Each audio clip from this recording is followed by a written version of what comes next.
Sun Life a changé, mais le Québec change aussi et la composition démographique change. Ça paraît dans le centre financier. Au début, ça dérangeait un peu parce que quand on change les coutumes ou les habiletés, mais on était juste des personnes de qualité. Le bureau de Saint-Laurent compte présentement 14 ethnies différentes. On a 14 drapeaux dans le centre financier qui représentent chacun des places. On cherche notre 15e. Le centre financier de Montréal est un centre financier où c'est qu'on a on a une branche dans le centre financier qui est asiatique, qui compte presque 30 personnes asiatiques dans ce bureau-là. Présentement, dans le bureau, il s'est rajouté un Congolais, un Haïtien,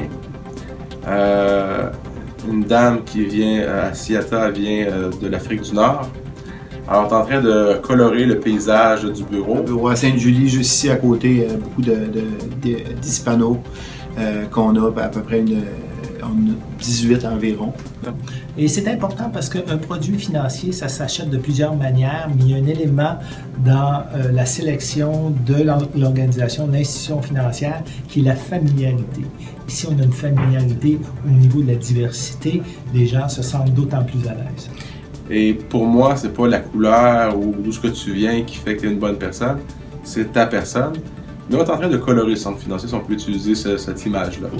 Alors, pour reconnaître ça, dans notre force de vente, dans nos conseillers financiers, on veut avoir la même diversité culturelle, ethnique que l'on voit dans nos marchés. Et c'est très important. Ça fait partie de notre stratégie aussi de travailler avec les nouveaux arrivants aussi. Il y a des possibilités pour ces gens-là.